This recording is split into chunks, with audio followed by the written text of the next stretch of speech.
Hi, folks. You're with Tacitus Today. Tacitus Today, your pushback channel. Thank you for joining this audio live stream. In this essay, I'd like to take you back to the 1970s, and this is towards the late 1970s, where there was a lot of editorial in the media, quite panicky and suggesting some huge degree of urgency. And remember, we're going back to the late 1970s here, where it's prognosticated that by the early 2000s, that the technical age would be upon us, that everything would be computerized, we'd all have chips in our brains, that type of futuristic nonsense, that it was going to be the Star Trek age, there was going to be also everything was going to be super high tech, and manual labor jobs and jobs that did not involve high tech wouldn't exist.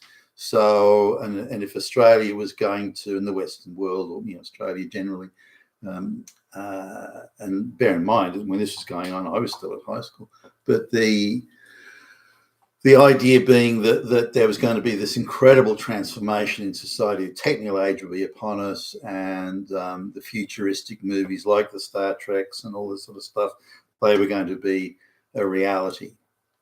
And we better change quick as a society, and everybody needs to upskill.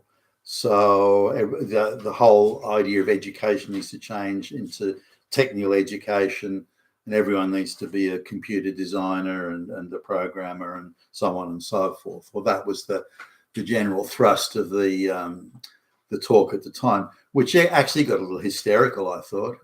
In fact, even looking back at it now, it was hyperbolic. In the extreme, there'd be no such thing as a manual labor job, and some were even saying that all society would change into being these like the Eloy in H.G. Wells' Time Machine. We'd all turn into these small, skinny, frail little creatures because there'd be no manual labor, and nobody would work anymore, and nobody would have to walk anywhere, and so on and so forth. So it was, again, hyperbolic. Nonetheless, the thrust of it was we've got to change the education and the focus and emphasis on education to become, we're entering the technical age, and our education system, so it was argued, must reflect that.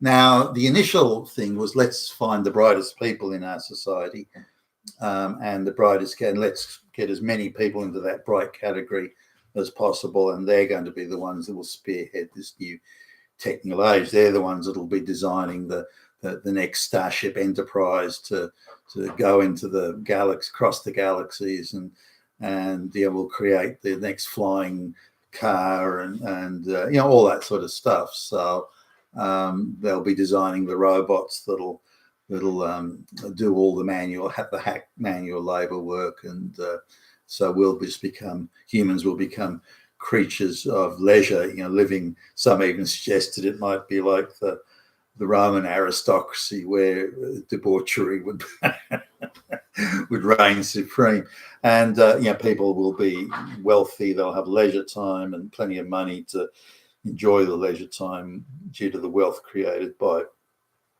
these and the benefits delivered by the technical age. Again, hyperbolic. Some of it was bordering on lunacy, but the futurists and the people who were the think tanks and so on were really pushing this quite hard. Now it's fine. You change the education system or rejig it to cater for this supposed technical age. Fine. That seems okay. But they were very much, the conversation very much resulted in, or if you played out to the end game, it resulted in a genius elite that would be, in effect, running everything. And when I say running everything, I mean they'd be designing equipment, deciding who could and couldn't use it, or who was capable of using it, what the equipment would do, and how it would deliver better standards of living, assuming that's what it was going to do, better standard of living to the populace, and so on. Now, these were in the days before the globalists had taken over the democratic processes. These were the days when mostly, not all the time, the elected representatives to Parliament were local people that lived in a local area, had always lived in a local area and represented the people in that area in the federal or state or whatever parliaments and congresses and so on. So there's the will of the people expressed through their elected representatives was still an issue at the time. The globalists had begun their penetration of the democratic process, but they weren't even halfway there at this point. So what to do about this creating a genius elite? They're going to design all the computers and the starships and the like. Now, if you want the best for your society in any way, you want the best and the brightest people doing. I want the best, brightest, most capable doctor, doing my heart transplant or my brain transplant or brain surgery. I want the best and the brightest, most capable engineer building the bridge. I want the best, most capable rocket ship designer designing the rocket, and so on and so forth. That's a benefit to whole of society if you have the best and brightest people doing those things. Does that mean that you won't have your elected representatives to sort of, soften and leaven some of the harder edges of that? Well, sure, that's a debate to have. But I do want the best and the brightest people doing those things because I think it's the most beneficial to society. The same as you want the brightest, most capable business people because they're going to create the most successful businesses, which will make the most profits, employ the most people, and again deliver the most, even though it may be indirect, deliver the most social benefit to society at large. But this is where the social engineers came in, and social engineers were already busy at work even then. But they were screaming and crying from the rooftops that if a genius elite were doing these things like designing the starships, that they would actually become a ruling clique, an oligarchy of geniuses, and that they would form an elitist society, which would be tantamount to the class society of the aristocratic age, the medieval aristocrats, and that they would keep the rest of society effectively as their serfs and flunkies and gophers and so on, and that would be undesirable. Now, I don't think it would have played out that way at all if we'd kept our democratic institutions intact. But at the same time as those arguments were going on about, well, it'll be an elite, there'll just be anyone who's not bright or anyone not capable of being a genius member of the elite class, they would just be nobodies that would be cast aside as cannon fodder, Flotsam and Jepson and so on. So those were very much the ideological counter arguments to this elite idea of the geniuses designing the starships. And I didn't think the social engineers would win out. But not only did they win out, they achieved a series of what I would, in the end game here, crushing victories. They completely blew away the idea of a starship designing genius elite, and in fact, it became quite the opposite of that. So they argued at the time, the social engineers, that equal outcomes was the issue in order to counter any chance that a genius elite may establish itself or become incumbent at the apex, that equal outcomes must be the default position in all things, whether it's the default position in, say, education, so that, because straight white boys were coming first and everything, and that wasn't good enough. So we had to have equal outcomes so that, the black high school lesbian came first with the straight white boys. Now, but in order to achieve that outcome, of course, the standards had to be lowered, and then lowered again in order to achieve equal outcomes. But the social engineers rejoiced in this because they saw that as yet another barrier to a genius elite taking control. Anything to stop the genius elite taking control was acceptable in their view. And so they viewed that somebody with an IQ of minus 5 million also coming first in the school system in the exams with the straight white, they viewed that as a great sort of socio-moral victory, and not only did it deliver equal outcomes, but it also again prevented this genius elite from establishing themselves at the apex of society. So their motivations were quite perverse and quite communist ideologically, but they were prepared to accept incredible levels of societal collateral damage, which they still are today, in order to achieve or realize their objective of this equity social outcome bullshit. So, and this was I noticed this in the education system as a kid, and I took it and even as a sort of 15-year-old, 14, 15-year-old, looked at this, well, it's crazy. Why would you want to lower the standards so that someone who completely failed the test, school exam, someone who failed the test was still given a pass, or even was declared to be equal number one with the straight white male. I remember this kid who must have had dyslexia, or he was part retarded or something, I don't know, but he would consistently get grades like 5% in the exam, like he'd come, dead flat out last. He was sort of he was brown, light brown, but nice guy. I quite liked him. But 5% in the exam, and the guy was he was no genius. But they created this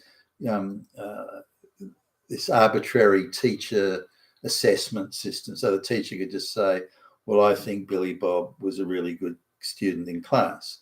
Now, how he could have been that good when he only got 5% in the exam, that could be debated. But so they give Billy Bob 100% in the assessment. So he'd get, and then they'd add in some other bullshit so that Billy Bob, instead of coming dead last, which he did in the exam, he came in the top 10 in the overall mark when all the assessments and all the low bar equity marks and grades were added in. So this was their intention, that nobody would sort of kind of come last. And they were quite happy if a bright white kid came last, that was to be celebrated. But if someone who actually did come last, then that wasn't to be accepted or celebrated or even to be viewed as a natural organic outcome of a kid who was either too stupid or too lazy to do any better. And this lowering the bar, and not only lowering the bar, but artificially inflating the stupid and the moronic, this had, of course, a wider effect, and it crept into the workplace. Some of the people sort of I meet as I'm going around, looking at various workplaces, I'm staggered at the stupidity and the low IQ of some of these people. You think, how did you even get a job, let alone this sort of job, which is a fairly senior and prestigious role? Or you listen to the senior public servants getting paid $500,000 a year, and you listen to them at the Senate committees answering questions on a variety of issues pertaining to their department and their function. And it's almost impossible to believe that somebody that stupid could even have a job, let alone be on, getting paid $500,000 a year and be ostensibly in charge of a department of thousands of people. So this idea of lowering the bar in equity outcomes and deliberately, willfully installing stupid people in key positions, this was already, the early building blocks of that ideology were already in place, even in the late 1970s. No, I didn't appreciate it. As a schoolboy, I didn't appreciate it to the extent that I later did. But I remember going to a couple of lectures that were being given about the future of education, and it aligned with this the technical age was coming upon us and so on. And I was surprised at how many speakers were addressing this idea of equal outcomes and were really focusing on it. And to them, the biggest danger wasn't that we'd have a dumbass society, we'd have a whole stratum of idiots running things. That wasn't the thing. The only concern they had was preventing the elitist outcome. As long as that was prevented, as far as they were concerned, all was well. Even if you've got the dumbest people in the universe running everything, that they perceived that was preferable, because that meant the dumbest, stupidest people weren't being left behind. But in an elite society where the brightest people were again, designing the spaceships and the computers and so on. That was an elitist society which would leave the dumb people behind, and that was to be prevented at all costs, as it wouldn't produce equity. So that's the insanity of the thing as it moved along. But it shows just how successful the social engineers were and how unsuccessful the people were to say that the brightest folks should be at the top. Which means, by the way, when you go to, and I've seen this firsthand, when you go to get your heart surgery done, it'll often be a black or a brown trainee that is assigned to do it. That's, unless you've got the very top of the town health insurance, that's the level of madness we've got. But no person of that limited ability should be anywhere near the heart surgery function. That it just shouldn't happen, but it is, and it has, and it continues to happen, and that's the detriment of all of us. You've been with Tacitus today, your Pushback channel, and thank you for listening.